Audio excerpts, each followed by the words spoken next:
Previously on Alan Wake, Alice has been kidnapped. Alan, please help me. Alice? You'll do exactly what I say if you ever want to see your wife again. I can't tell anyone except my agent Barry. Damn it, Barry, they'll kill her! You're my best friend, and I'm worried that you're not right in the head. The ransom is a manuscript I supposedly wrote that's coming true before my eyes. It happened just the way it was on that page. So dark. I have found only a few scattered pages. I want the entire manuscript. The deadline is in 2 days. I found Mr. Wake's pages.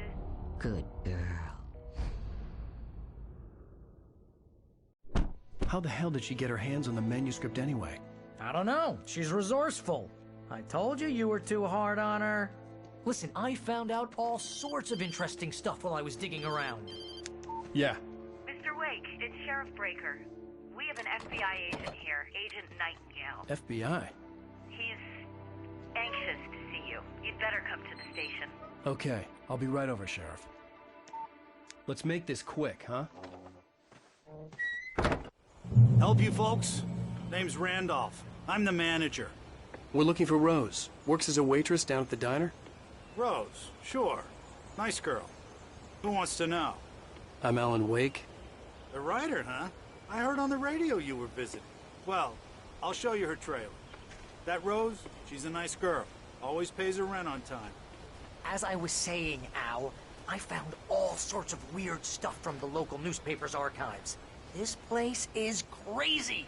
Disappearances, mysterious deaths, urban legends come true, and, get this, most of this stuff takes place around Cauldron Lake. Well, you ain't wrong, mister. The Indians thought the lake was a doorway to the underworld. I'm the God-fearing type myself. I don't hold with that sort of thing. Yeah, okay. Anyway, there was an island there owned by a guy called Thomas Zane. Now, some of the articles I found about him make him out to be a famous writer, but I ran a bunch of searches, couldn't find a single thing he wrote. Zane was heavily into diving, so much so that the place came to be called Diver's Isle. But the volcano under the lake erupted in 1970, and Zane went down with the island.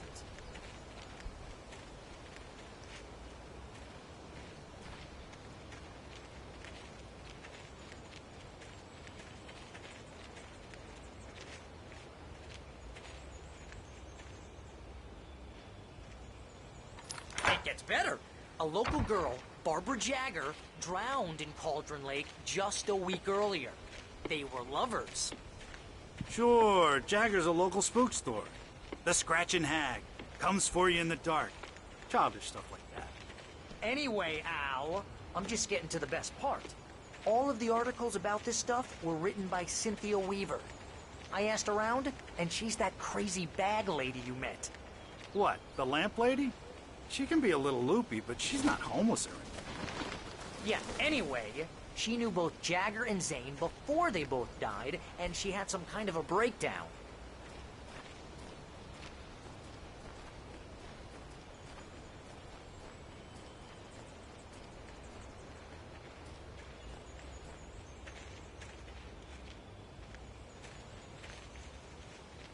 Well, mister, this here's Rose's trailer.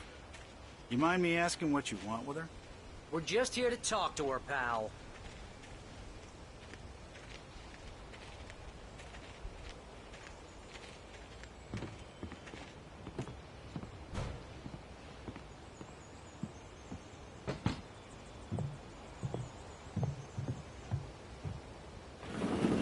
Welcome to... Oh dear, Mr. Wake.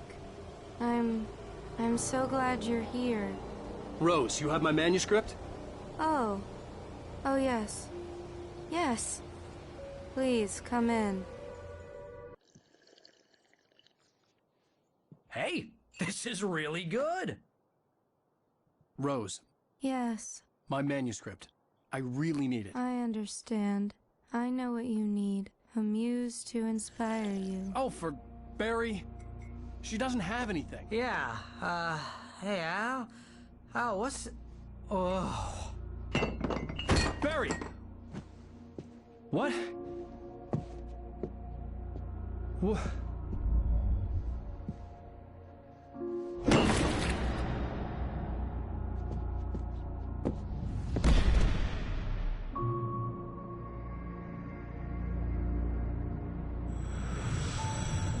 It's coming for you, hiding in my barber's skin.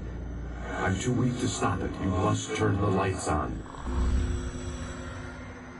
I promised I'd come visit you and your lovely wife. You must finish what you started. I insist. You must turn the lights on. Turn the light on. Back to work, boy.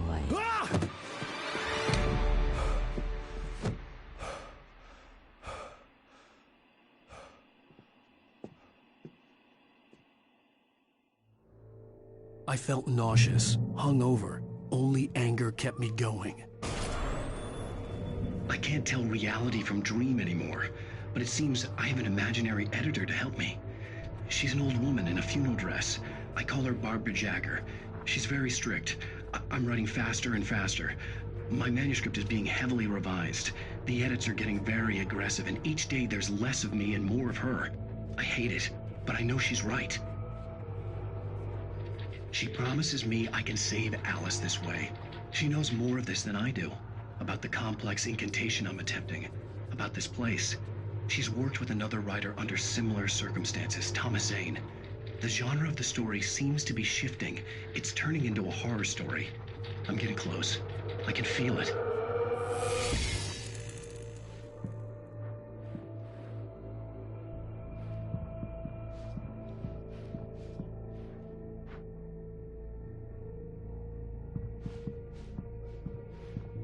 Rose took a day from me. I had less than 12 hours left to meet the kidnapper.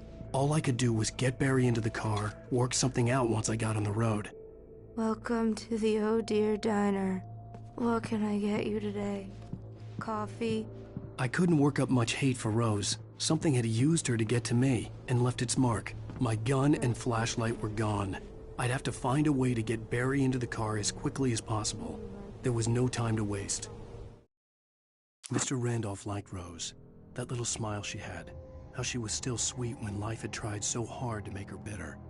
It wasn't any of his business what she did in her trailer. But those strangers, the writer and his smart-ass sidekick, looked like trouble. And they'd been in there for hours, way past her normal bedtime. He reached for the phone and called the sheriff's station.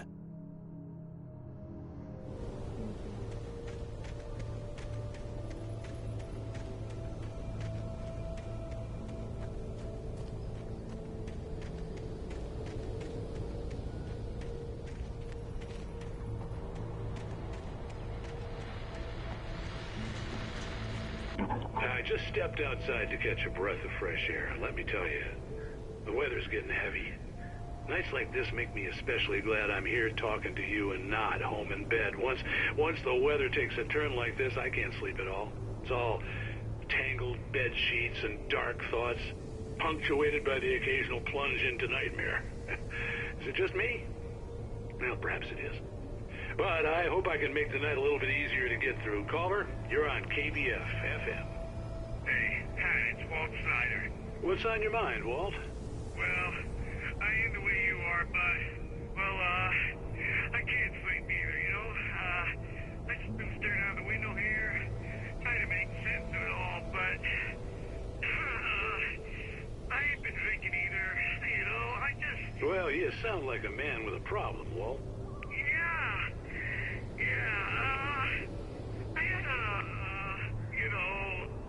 argument with Danny, and, then I got in trouble with the law, and, I'm just, well... I heard something like that, Walt. Yeah, well, Danny's my best friend, and, they let me on bail today, and now I'm just alone here at the window, waiting. Man, there's something in the air tonight, man. I was just outside looking up at the sky above our broadcast tower thinking the same thing. What are you waiting for, Walt? I don't know. But, something's gonna happen. I think I better go. Well, Walt, maybe... No, thanks, Pat. Well, good luck to you, Walt. Hang in there. Let's take a little break, folks. This weather's really something else, huh? How can I be sure you will walk away?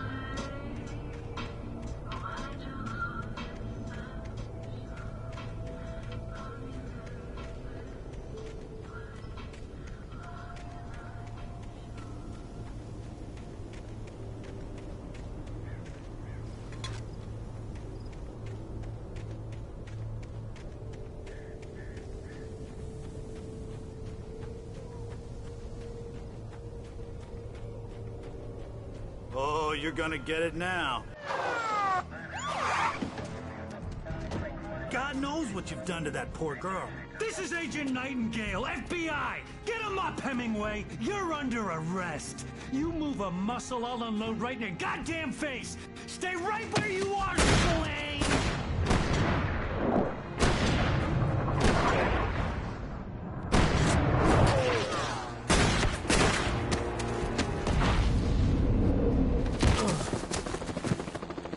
What are? I'm standing right here, you goddamn maniac!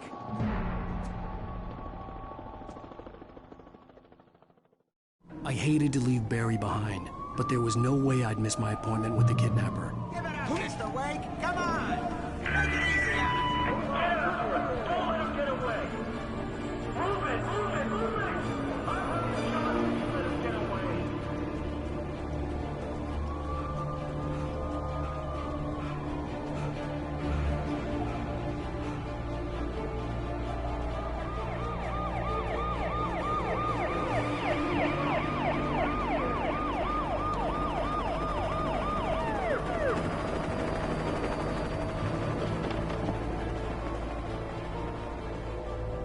There he is! Freeze! Okay, men, keep your eyes peeled. He's gonna try to make it through here. Oh, damn. Fan out! No!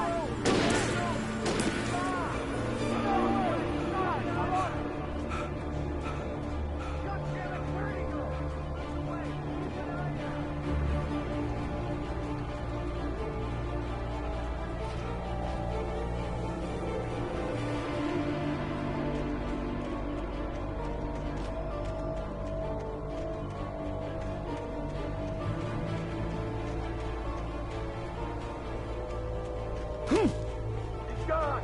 Come on, guys! We need to head him off!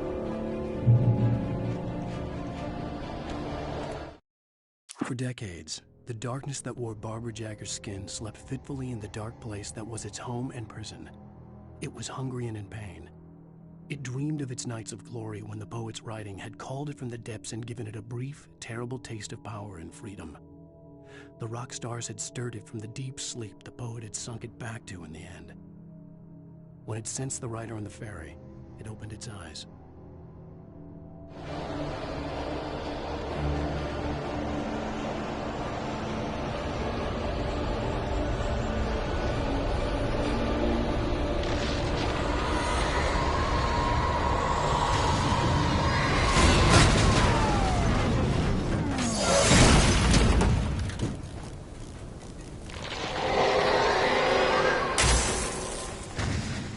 Come in, Agent Nightingale. This is Sheriff Breaker.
This horror was everywhere I went, circling me.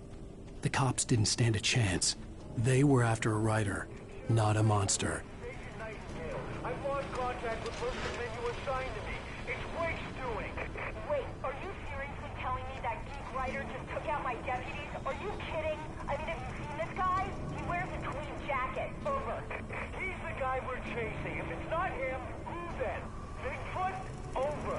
I don't know yet, but I'm not in the habit of jumping to conclusions. That tends to come back and bite you in the ass. Out.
This is James. Mulligan, Thornton, come in. Over. Thornton here. James, we got both Wheeler and Rose in custody. They didn't put up a fight or anything. Hey, what are you doing? Come on. Sit down and give me that. Jane, Mulligan here. Over. Go ahead, Mulligan. Over. We got Wheeler and Rose here. Wheeler's drunk or hopped up on something. Speaking of which, that Fed had a pretty distinctive whiff of Otis Scotch about him, you know what I mean. Over. I don't have anything on that, Deputy Mulligan. Over. Well, whatever. Anyway, Rose is just being plain weird here. You better get Doc in to take a look at both. Over. Gotcha. You better get them here quickly. The, Fed's gonna want to interview Wheeler. Over. Oh, yeah, I'll bet he does. Looks like they have a lot in common. Mulligan out.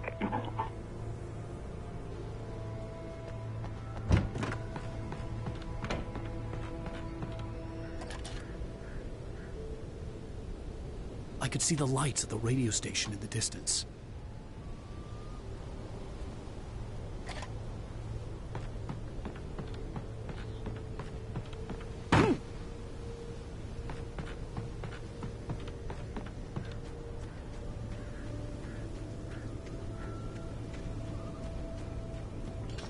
I imagined that the broadcast tower in the distance was part of the local radio station.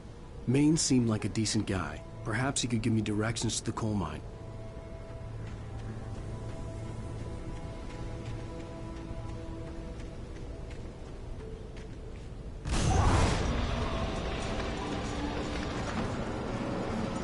Unnatural shadows clung to the gate.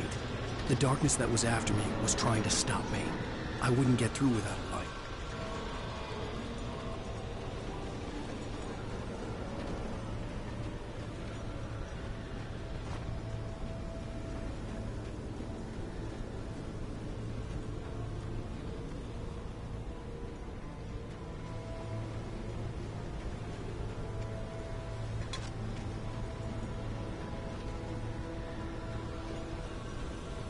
There was no power to the searchlight.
It took me a moment to recognize the flashbang grenades. They were an ideal weapon for my situation. Team 1, come in. Over. Team 1, this is Sheriff Breaker. Report. Over. Team 2, come in. I need a report. Over. Come on, guys. Talk to me. Come in, please. Over.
And here's another call. You're on KBF-FM with Pat Maine. It's Milt Peabody, Pat. What's on your mind, Milt? Well, I live near the trailer park, Pat, and there's a big ruckus going on over there. Well, that's just up the road from me, too. What's going on, do you know? I don't know, but there's a bunch of police cars there, lots of sirens, a helicopter buzzing around, and I think I heard some gunshots. Gunshots? Yes, sir, like from a pistol. So can you find out what's going on? Because it's just next door and they're popping off guns there. They're still shooting? No, it was maybe 10, 15 minutes ago. It sounds serious, Pat. I'm telling you, it don't sound like no party. Well, I'm certainly going to give the station a call, Milt. Okay. You'll hear it here as soon as I hear from them. Okay, thanks.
hoped Maine could lend me a car to get to the coal mine.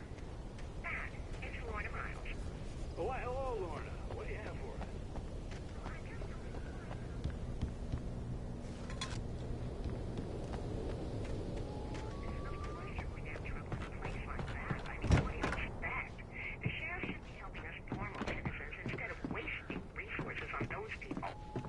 Well, they'll have to try and sort themselves out. I'm sorry, but my granddaddy settled in Rye Falls in 1911. well, thank you very much for that compassionate viewpoint, Lorna. Oh, here's a little surprise. The famous writer Alan Wake just walked in. Folks, I'm going to see if I can talk him into an interview. Come on in, Mr. Wake. Oh, I'm so glad you could find the time to do this, Mr. Wake. Nowhere to run now, Dan Brown. You back away from me. Don't hurt her. Whoa. Everyone calm down. Put the gun down. We're all friends here, right? Cool your jets, Nightingale. We got him. Judas Priest! What the hell's the matter with you? There's a civilian in there.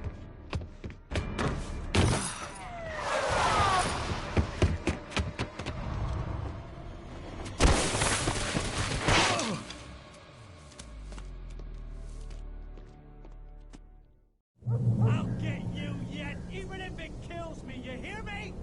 You hear me, H.P. Lovecraft? I had fallen off so many cliffs it was ridiculous. That's what you get for naming a book The Sudden Stop. It was probably good I hadn't had the chance to tell Maine where I was going. I'd have to lose the cops and find my own way to the mine. Nightingale stared through the broken studio window into the dark woods. He turned around, started to walk out, but Maine grabbed his arm. "Young man, you almost shot me. You don't shoot off rounds at people like that. What's the matter with you?" Nightingale shook his arm free, marched out. His cheeks burned with rage and humiliation.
There was no sensible reason for the power company work lights to be here. It was almost as if they'd been left for someone like me to use.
Sarah trusted her gut, and her gut said Agent Nightingale was an asshole.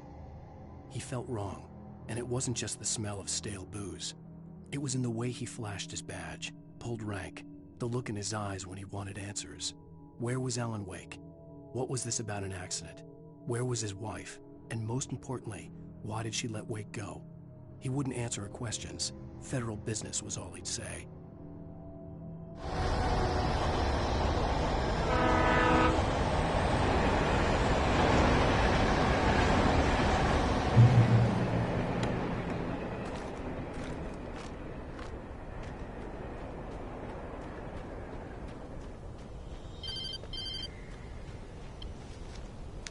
Hello?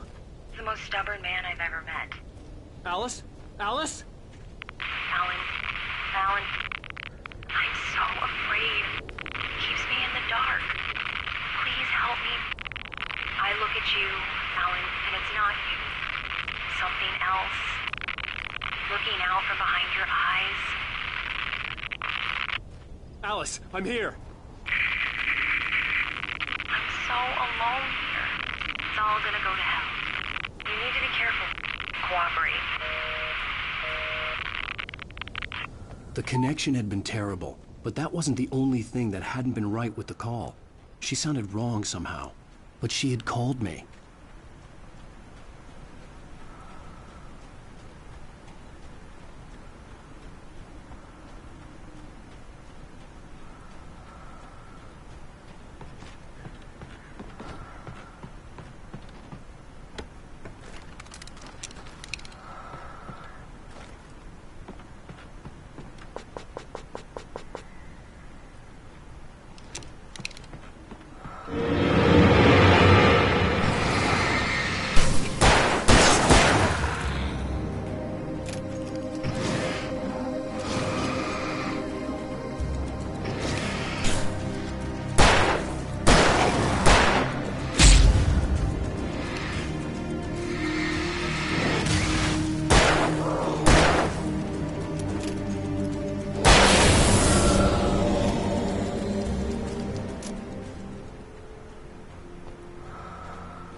The pipe wrenched itself loose from the bridge's steel framework.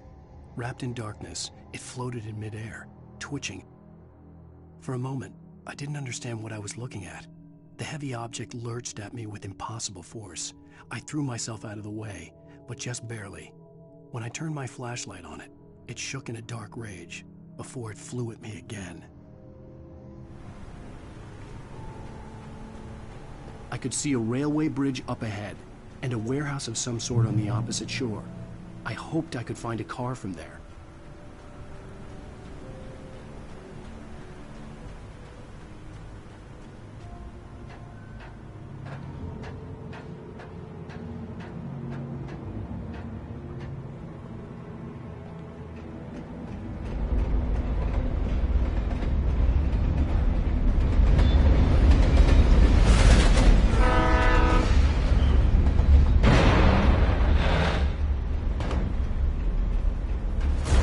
That was pursuing me was growing stronger, and it was taking over everything in its path.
opposite shore.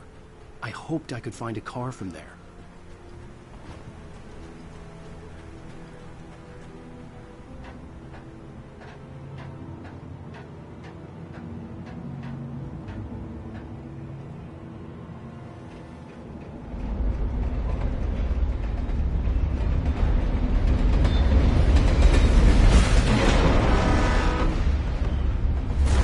That was pursuing me was growing stronger, and it was taking over everything in its path.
I slammed the door shut right in his smug face. He pleaded for me to open the door. True to form, the asshole actually thought I would obey. I had no sympathy left, no guilt either, not for him. I took a moment to savor the scream. I bet I had a smile on my face. It was all that I had time for. The dark presence was inside the lodge with me.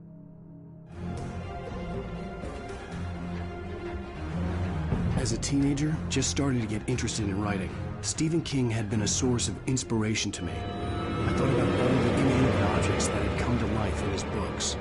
No one is safe in a good horror story. Certainly not the protagonist.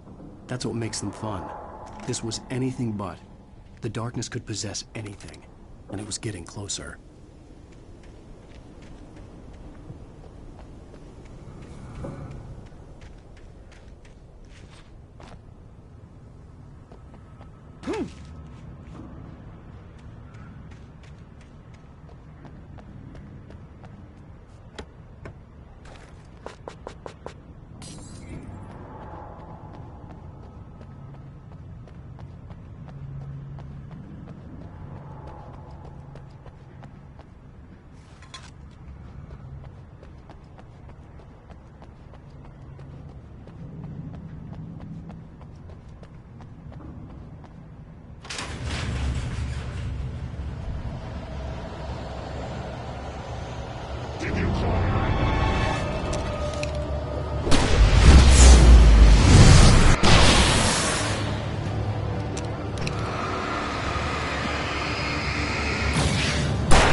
We take the facts of our existence for granted, unaware that they are merely a thin veneer of desperate self-delusion, covering a vast cosmos of madness and horror. All too often, the stars are right. In Night Springs. Tonight's episode, a family occasion. Journalist Alvin Derleth's trip to study the local customs of an insular community in Night Springs has been less than successful. Until tonight.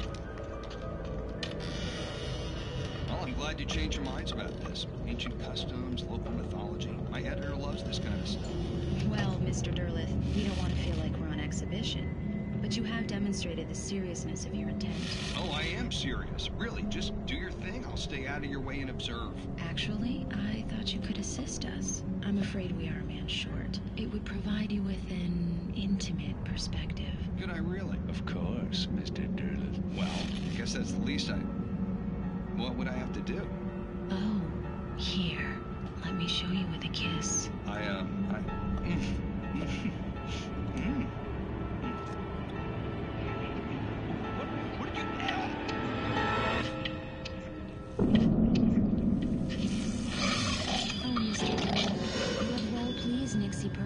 The dweller in flesh. Your body shall host his 1,000 young. And all shall be glory.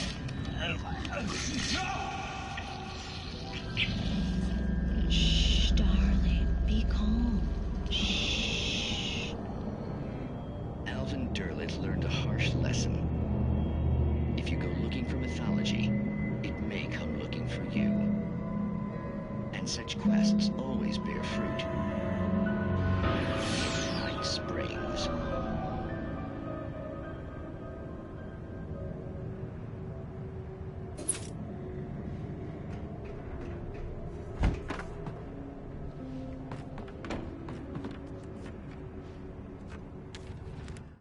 The darkness surged towards me, sucking everything loose from the ground into its depths, tugging at my clothes. I saw the flare the kidnapper had dropped and threw myself towards it just as I felt my feet leave the ground. The darkness embraced me with the force of a tornado. Somehow I managed to light the flare. The darkness roared and cast me away. I fell toward the dark waters of the lake far below.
never been this glad to see the sunrise. I had a couple of hours to get to the coal mine.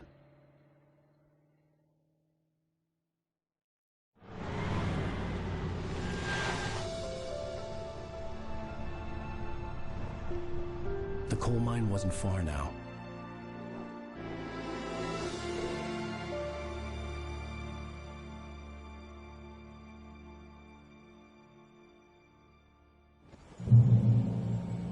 Today, I would meet the kidnapper, and he would give me Alice. I wouldn't give him any other choice. A drowning man will clutch at a straw.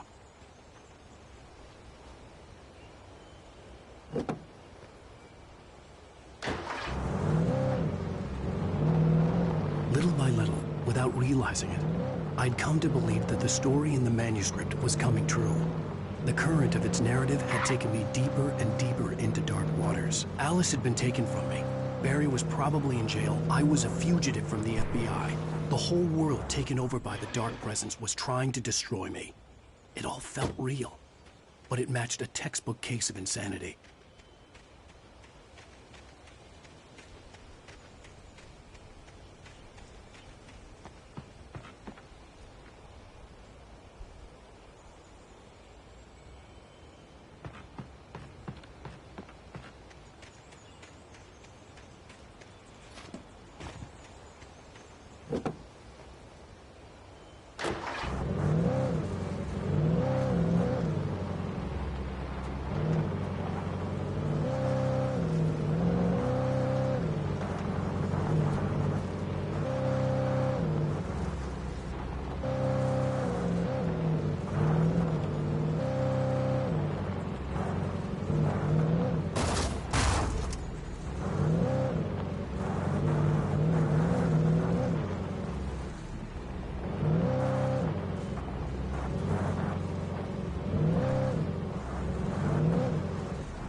This is Pat Main, and you're listening to KBF-FM. Folks, I want to apologize for kind of abandoning you to that looping music track last night, but I was detained.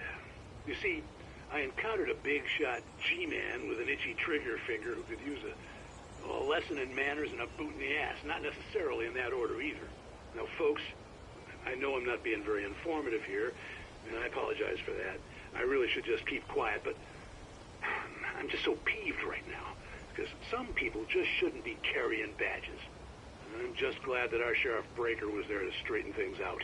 And if someone I met last night is listening, let me just say, I'm sorry if my mouth got you in trouble. I'm pretty sure you're not the bad guy here. Godspeed, son. I hope you know what you're doing. Now, on a lighter note, I'll be talking to Dr. Nelson all morning. But first, a little music.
For Mott, spying on the writer on the ferry had been a disappointment. His boss had made Wake out to be something special, but Mott hadn't been impressed. He'd gotten a good long look at the wife, though, and he liked what he saw. Mott had fantasized about goading Wake into a fight, but it hadn't happened. Still, he'd get his chance to see if the writer had anything in him. He'd been promised as much.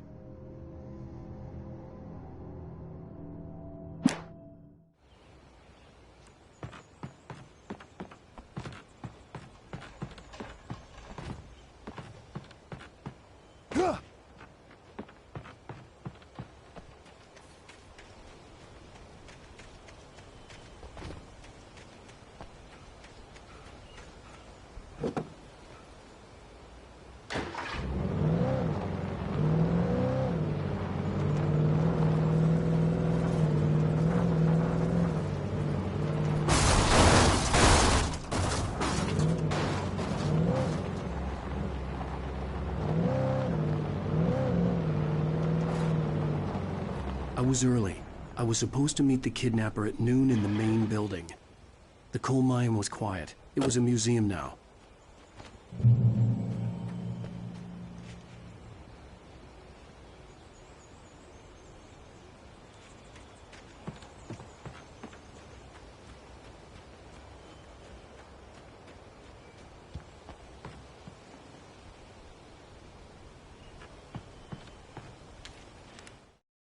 With Nightingale gone and the night wind blowing in through the broken studio window, Maine stared at Sarah. The sheriff looked away. Maine's voice shook with barely controlled anger. That boy's doing more drinking than thinking. I hope you know what you're doing, Sarah. He's got a sickness in his eyes. You take my word for it. He wants Wake for a reason, and it's not for anything good.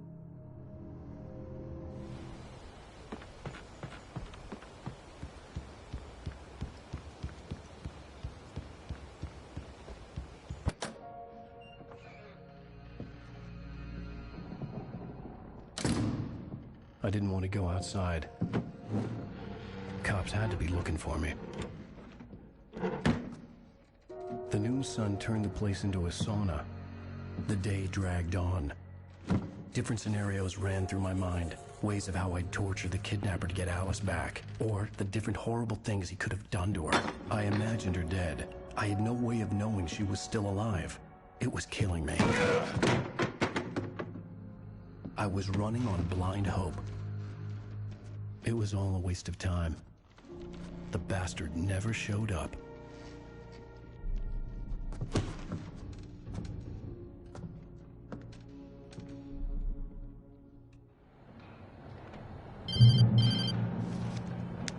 Wake!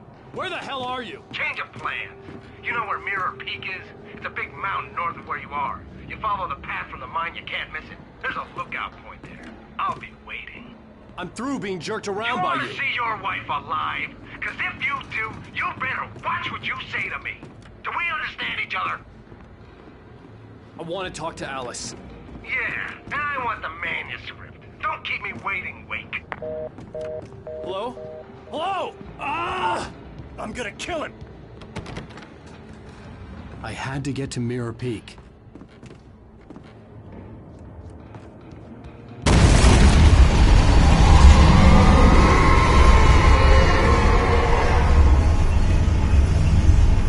It was close. Maybe closer than ever before.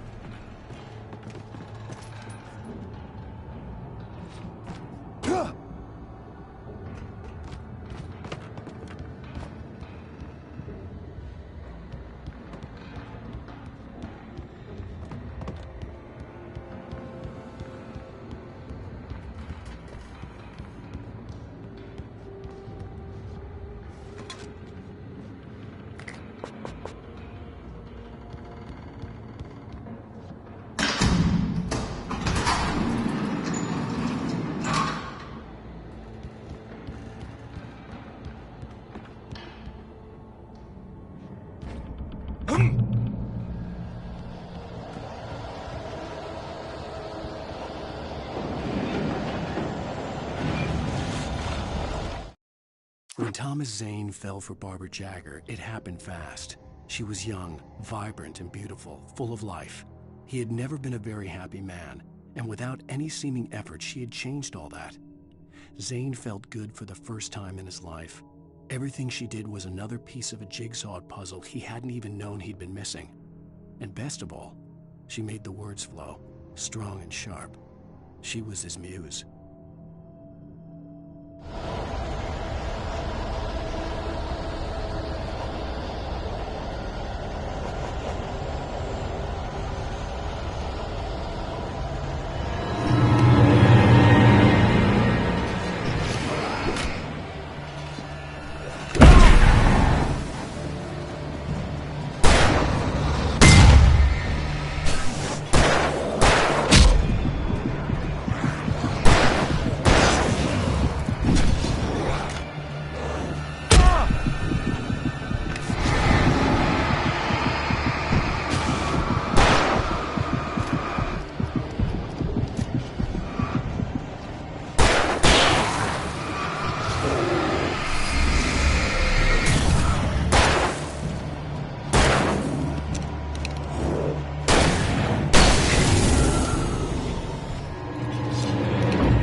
The only way to reach the hillside ahead was to go through the building. I had to find a way to avoid electrocution.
Some of the taken retained echoes of their former selves, but these were just the nerve twitches of a dead thing.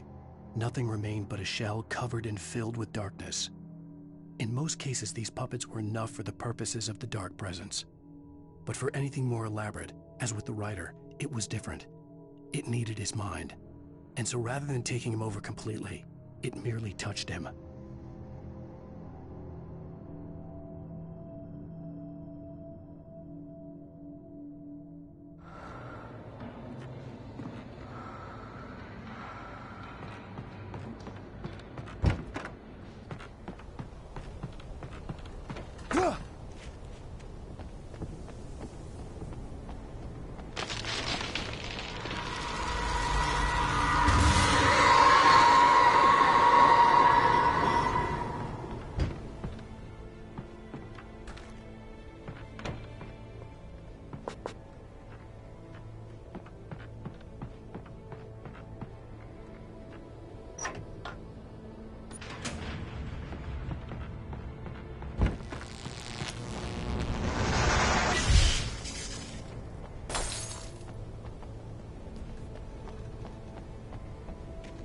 There was no way the flashbang grenades were standard power company equipment.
I stared through the bars of the jail cell.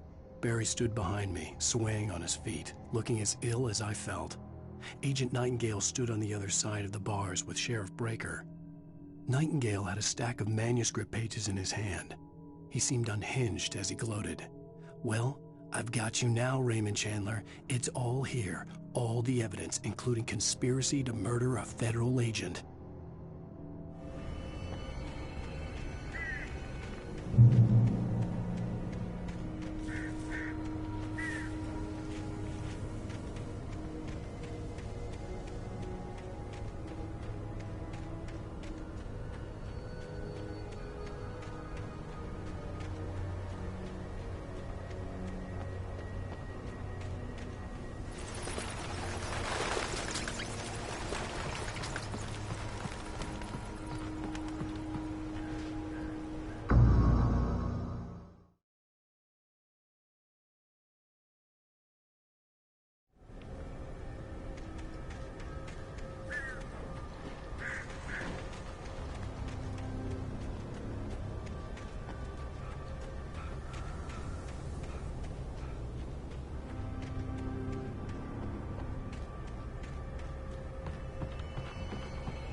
I had no real plan. I was going to give the kidnapper all the manuscript pages I had for Alice. If that wasn't enough, I'd hold him at gunpoint and make him talk.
dark presence was moving ahead of me in the same direction I was going. A cold feeling settled itself in the pit of my stomach. Was it going for Alice? The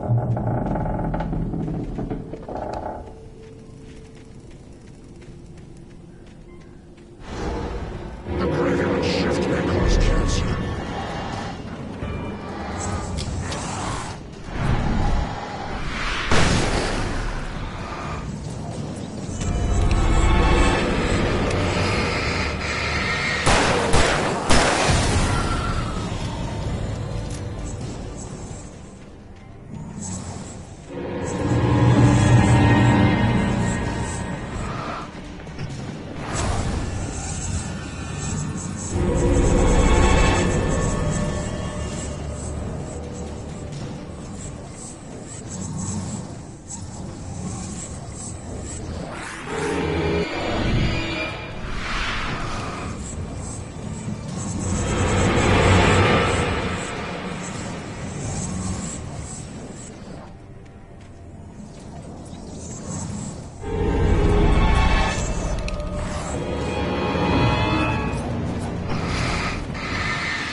The place was dead, a ghost town.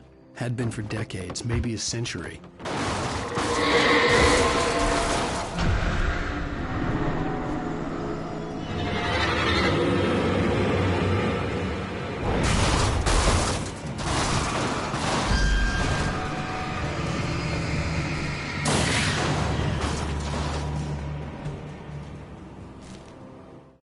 Things were never as simple in real life as in fiction. I had lost count of the times I had wished there'd be a clear reason for my writer's block. Something to fight, something to lash out on. There wasn't. I was filled with doubt. I was nothing like the hero in my books.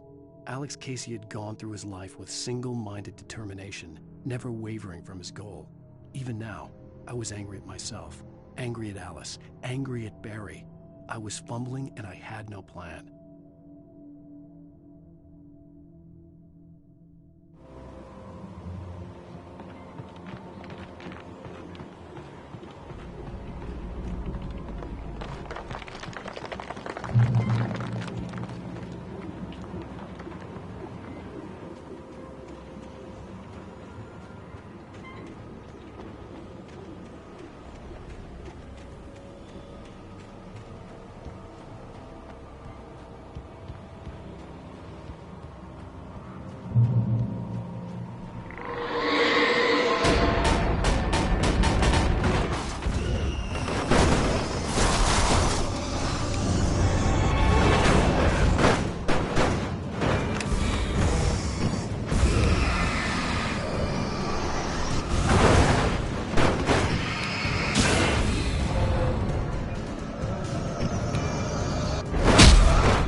Anything outside of writing is a struggle. I feel ill. I managed to make my way downstairs. There's a shoebox filled with books and papers by Thomas Zane. It's very hard to focus, but I managed to read some of it. He's a poet, and a good one. He writes of muses and creators summoning fabulous things from a magic lake, using his powers to shape the world of a realm of gods and dreams and demons, dark things that wait for a chance to slip through, wearing the flesh of men as disguise. Zane writes about himself, his girlfriend being taken over by a dark presence, about growing scared of the lake. Zane believes it's a mirror to the gaping void of darkness above, where some Lovecraftian presence lurks. I crawl back upstairs. I'll borrow these things for my story. They ring true. They fit.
The kidnapper had sent me a text. The message was full of spelling errors and insults. It was telling me to hurry up.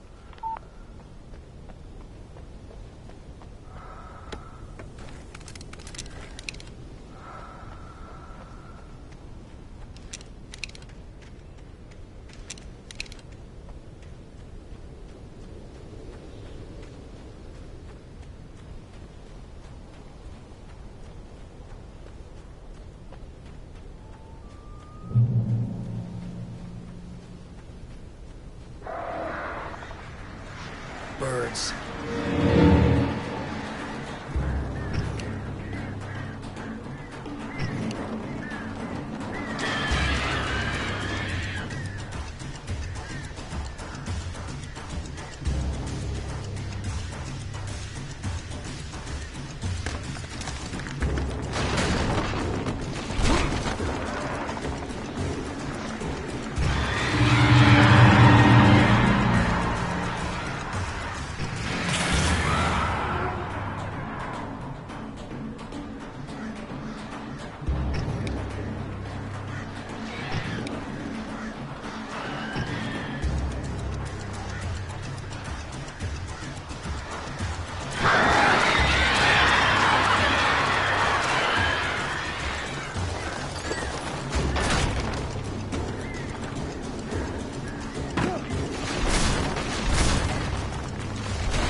Without warning, the headache stabbed at my brain.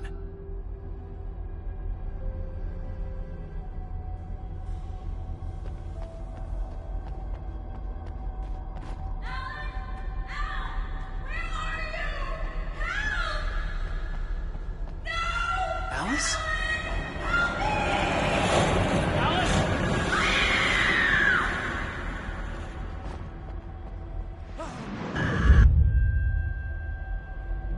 I'm losing it. I gotta get out of here. The hunters were big, thick-set men, confident and at home in the woods. They were feeling good, running on beer, ghost stories, and camaraderie late into the night. It did them no good, as they were taken by the dark presence, sucked deep into a darkness far worse than any ghost story they ever told or heard.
Even behind the closed doors and curtains of his grimy room at the Majestic, the local motel, Nightingale could feel the locals' eyes on him, the unrelenting pressure of their judgment. He forced it out of his mind. For all he knew, they could all be under Wake's spell already. You do what you have to do to get the job done. He took comfort from the bottle in his hand. Please, he thought, just let me get through this.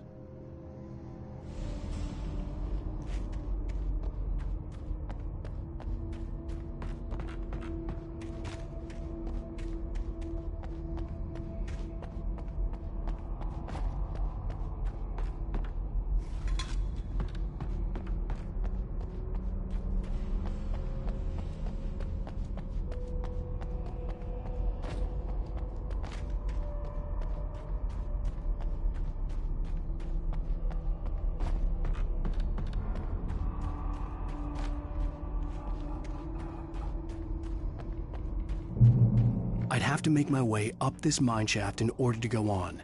Maybe the machinery could help me with that.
Oh, great. Another cable car. Just great.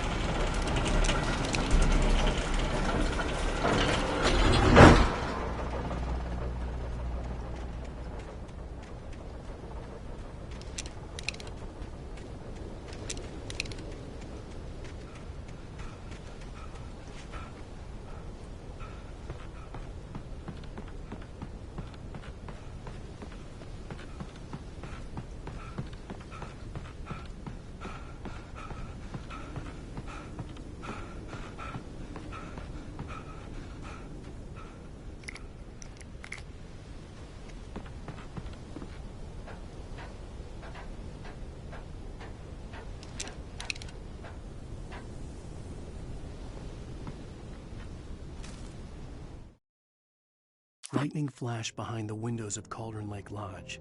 Tor Anderson laughed and held the steel hammer above his head. Nurse Sinclair was trying to calm him down without success. Tor grinned madly and shouted, "My hammer's up. Here's a friendly poke from Molnir, wench." He brought the hammer down with all his might on Sinclair's head. "We're on a comeback tour, baby."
Mott had checked all of Stucky's rental cabins.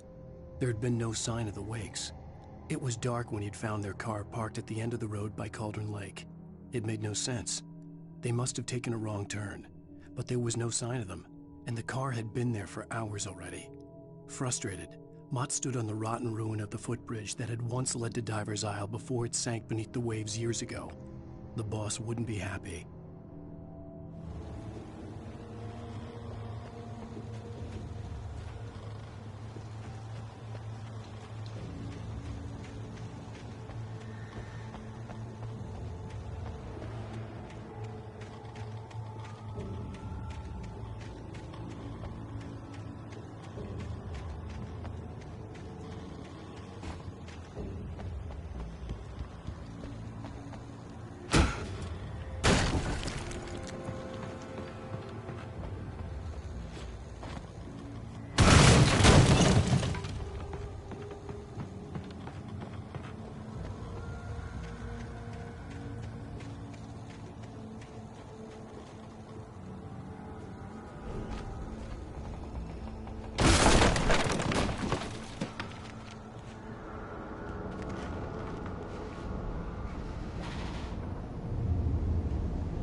I could see Cauldron Lake. I thought I could make out the spot where the island and the cabin had been.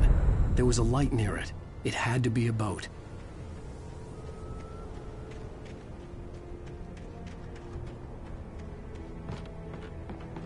I was close now.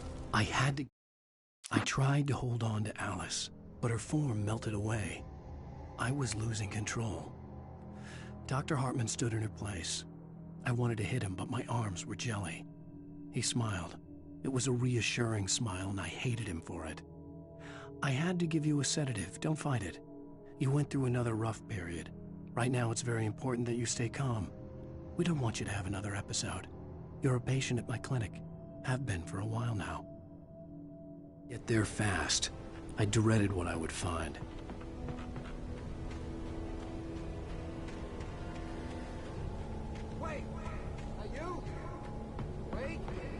Hey, I'm here! I'm coming! No! Get away! Sorry. Please, please. The boss didn't know who he was messing with. I didn't know. I swear, I didn't know. We don't have his wife. We don't know where she is. She's probably drowned. We just said we had her.